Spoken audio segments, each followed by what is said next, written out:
everybody, welcome to my channel. If you're new, my name is Caitlin and this is Mommy in the Making.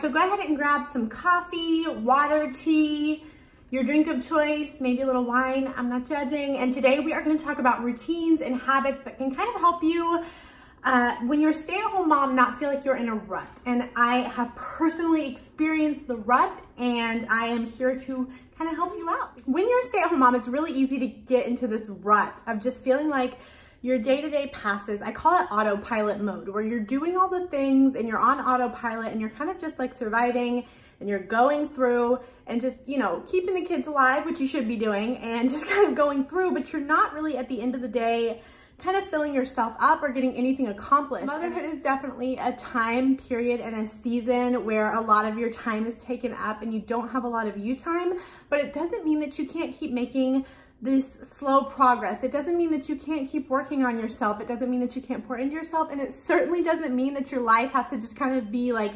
one loop of changing dirty diapers and wiping snot. Like, there is definitely joy to be found in motherhood for sure. And a lot of things you can do to make sure that you're still living that fulfilled life, that you still feel really good at the end of the day. So this may seem simple and kind of crazy to some of you, but for me, it was actually kind of revolutionary and it started my mindset shift. And that is, I woke up every morning and I got dressed. Some of you may be like, Caitlin, duh. And for you, like, good for you. You figured it out way before me, because when I was first kind of a stay-at-home mom, I kind of just woke up and I stayed in my pajamas all day, or I wouldn't even brush my hair. And as much as there is a time for that and a time for survival mode, I was kind of living in that mode all the time. So my first big tip to you is to get dressed for your job, whatever job that is. And for me, it was being a stay-at-home mom. Wake up and take some time on your appearance, because it's not just about looking good for everyone else. It's really about looking good for yourself. When I take the time, when I wake up and take the time to brush my hair, throw on some mascara, put on an outfit, like a bra, and like get ready for the day, I'm telling myself, you are worth doing this for. You're worth getting ready. You matter. I always take the time to get my girls dressed and make sure they look cute. And I would never take that time for myself, you know, or I would just literally throw my hair up in a messy bun. Now, that's not to say that the messy bun does still not have a huge part of my heart, because it absolutely does. But for the most part, I really try every morning to wake up, wash my face, brush my teeth, brush my hair. Sometimes I even do my hair. If not, I just brush it, maybe throw on a little mascara and get dressed. And it really does make me feel at least like, hey, you know what? I got dressed today. I'm really doing it. That was kind of the first like shift in my life where I felt like, okay, you know, I'm not just letting things happen to me. I'm like purposefully doing something. So I woke up and on purpose got dressed every day. And it actually really made me feel better. Like, even if the day, you know, even if it was just a super rough day, I'm like, you know what, I got dressed. So this may be considered a cleaning tip, and I do have a daily list of kind of cleaning things that I do just to keep the house like on top of it. And I will share that with you guys soon. But this one to me is also more of a mindset thing, and it's something I do every morning, and that is make my bed. Around the world that could just tell me why, but I'm just letting you guys know, as just a normal mom that's not a psychologist, making your bed is gonna change your mindset. It's gonna make you feel good, and it will make you feel good for the rest of the day. There's just something about a made bed. So every day on the daily, I make my bed. The next thing is kind of a boundary thing, and that is to really prioritize, speak out loud, not just to yourself, but to your kids, your husband, whoever needs to understand that you need your me time and your morning time. Now, my husband works, but I know some people's husbands work from home and stuff, but I block out in the morning time every morning to do a couple things. Now, I'm not talking hours, because let's be honest, I don't have time for hours of self-care. I don't have time to sit down and journal for hours, as much as I would like to leisurely go into my garden with my silk robe and sip coffee. And I don't know why I got super British there, but y'all know what I mean. I don't have time for that. That's not the life or the season I'm in. but that doesn't mean that this isn't a season for self-care for me. Every season has room for you in self-care if you make the space. So throughout my life and motherhood, that me time has changed, and it has changed with every season. So when Brinley was a newborn, it was, you know, while I was breastfeeding her, I would read or meditate. Now then, the season that I'm in, my me time comes 2 times throughout the day. So my girls, every morning that they wake up, I get them breakfast and stuff, and they watch Sesame Street. That's their jam. That's what they like to do. And while they're watching Sesame Street, I get my coffee, I go sit down, and I have my me time. Now, sometimes I do end up waking up early, but my Brinley is a crazy early riser, so waking up early doesn't really work anymore, because if I wake up early, she's up too. So I've kind of had to learn to fit it in. The next thing we do when the weather is nice is the girls go play outside, and I use that as a form of me time too. So they're playing outside, jumping on the trampoline, swinging, and then I get to take my me time outside. I take my book, I take my coffee, some water, maybe a little snack, some fruit. I make a whole thing out of it, and I sit down and read and journal. The first barrier you're gonna have to break through with this is that your me time is not always gonna be like this quiet, carved out, amazing time. It's gonna sometimes be loud. Sometimes I'm having me time and my girls are literally screaming, running back and forth through the house, and I've had to learn to just adjust and still make the time. So in this season of life right now, what my me time looks like is I usually do it in the morning while the girls are eating cereal and watching Sesame Street, because that is their morning jam, or I do it while they're outside playing or doing Cosmic Kids Yoga, which we try to do every day. If you haven't heard of Cosmic Kids Yoga, I've mentioned them at least 1,000 times, but I'm gonna mention them again, and I'll leave a link down below. It's awesome. It really helps kids get like motivated and get moving. I totally went off on a tangent here, but we're gonna bring it back in. We're bringing it back. Another thing is self-care time is not social media time. It's not a time for scrolling. It's not a time for Pinterest or Instagram. Self-care time to me needs to be reflective. It needs to be introspective, and it needs to be kind of like your time with just yourself to sit and think. As a mom and just as a human being in this world, our lives can be really loud, and social media is a bunch of information coming to you all at once, whether it's good or bad information. Even if it's your friends, it's always good to have a little quiet time.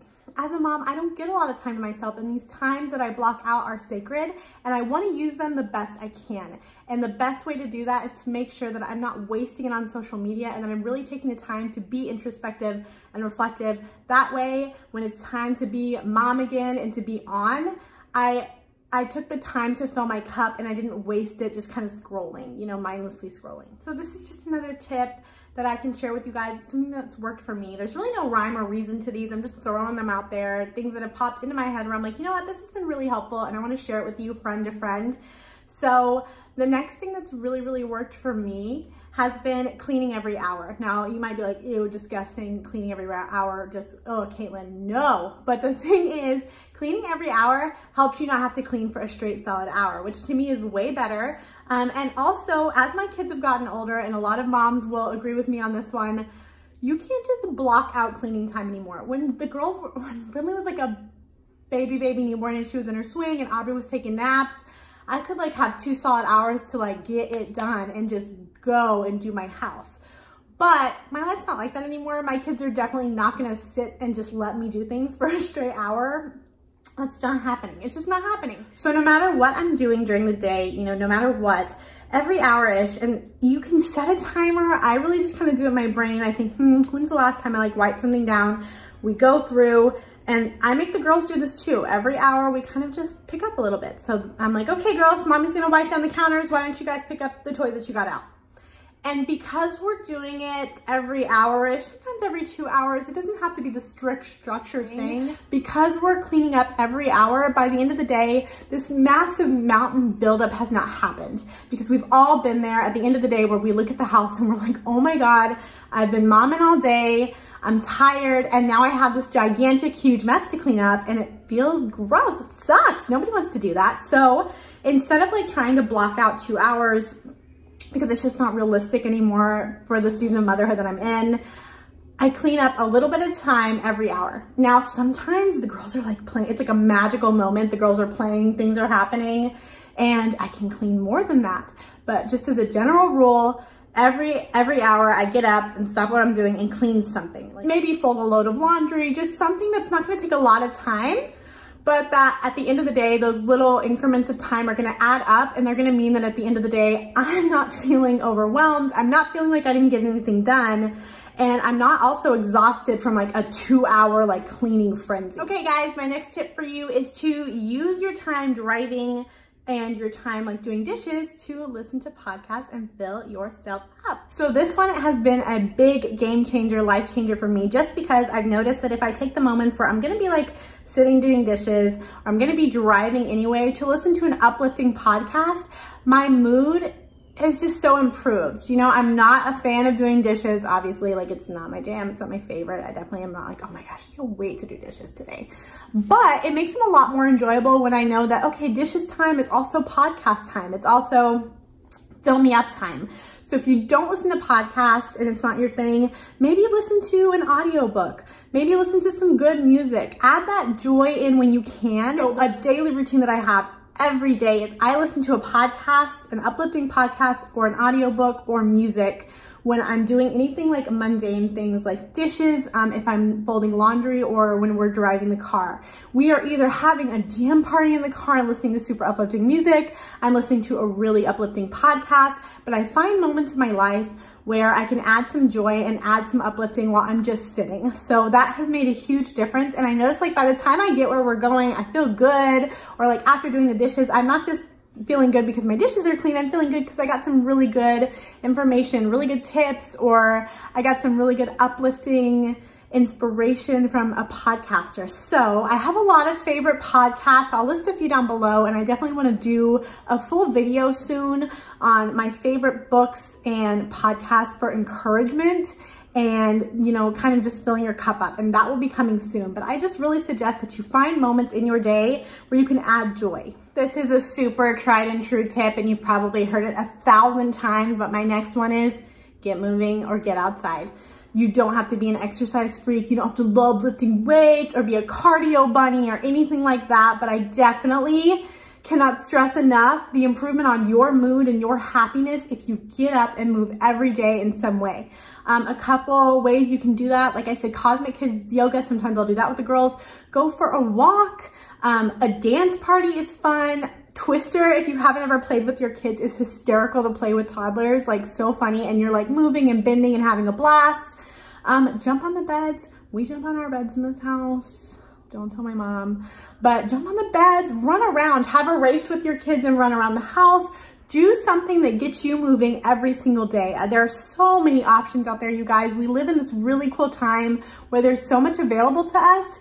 And, you know, we've got Pop Sugar Fitness on YouTube, which is free, and there's so much stuff you can do. There's so many options. You can do music time with your kids and do, you know, jumping jacks, or, okay, we're gonna do 10 jumping jacks, stop and do 10 jumping jacks. You can make it fun, but there is so much to be said every day about just getting moving. It really does brighten up your day. I feel like it re-energizes you a little bit. And just know, again, mindset shift. Your exercise or your get moving time does not need to look like this perfect blocked out gym time. You don't need to put on workout clothes, take the selfie, have this like perfect gym time. That's gonna cause you to get burnt out and frustrated really quick when you have that like mindset in your head, like this has to look a certain way. Know your season and know your time of life. For me, sometimes working out looks like that and it's awesome. And sometimes me working out or getting moving looks like a walk with the girls. It looks like a dance party with the girls. It looks like doing yoga with them. It looks like jumping on the trampoline. And sometimes it looks like I started doing 10 minutes of the elliptical and my kids lost their minds.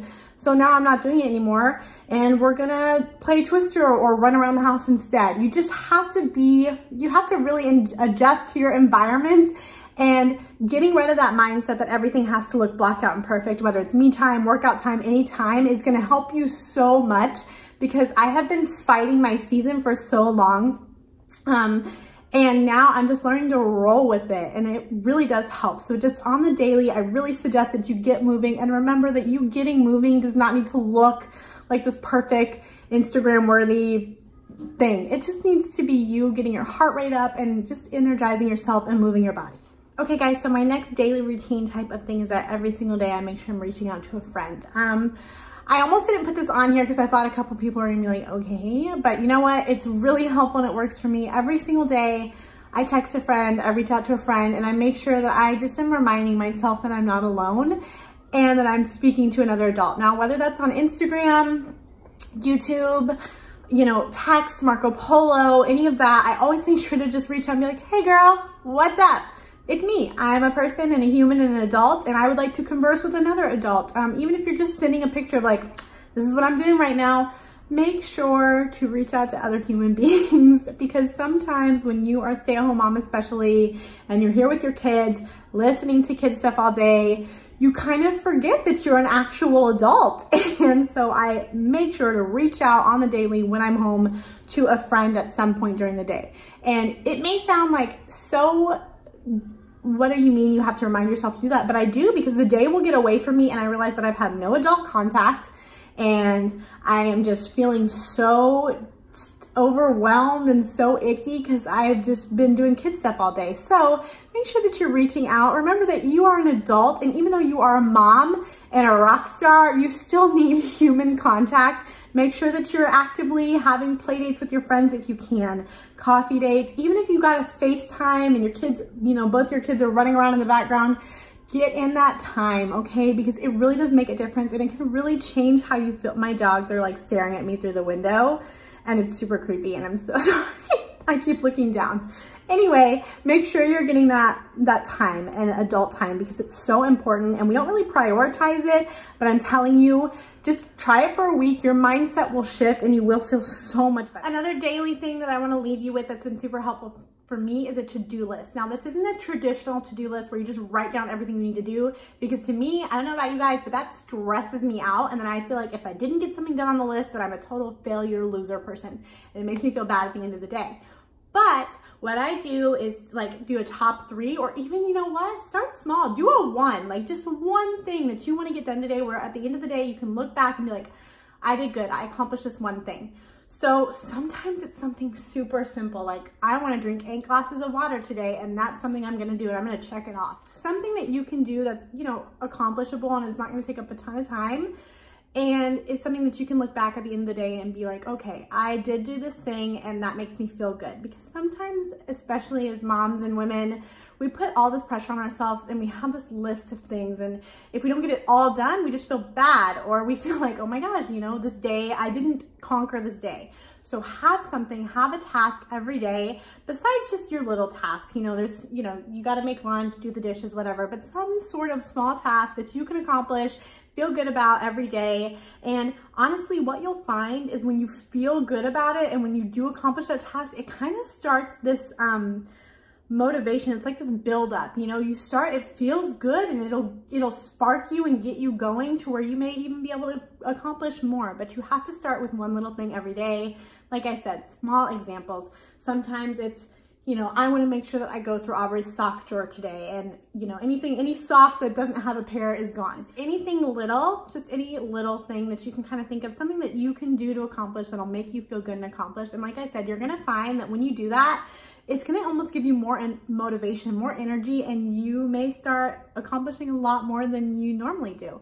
But just take it small, imperfect steps, and you will really feel good about your. I just want to give a quick message right now to any mom that's sitting there just feeling like her life is happening to her or is in a mom rut, and just know that, one, you are so not alone. I have definitely been there, and you can always feel free to reach out to me on Instagram. Mommy in the Making is my name on there, so go ahead and find me and let's be friends. But just know you're not alone, and you absolutely are so capable of pulling yourself out of this.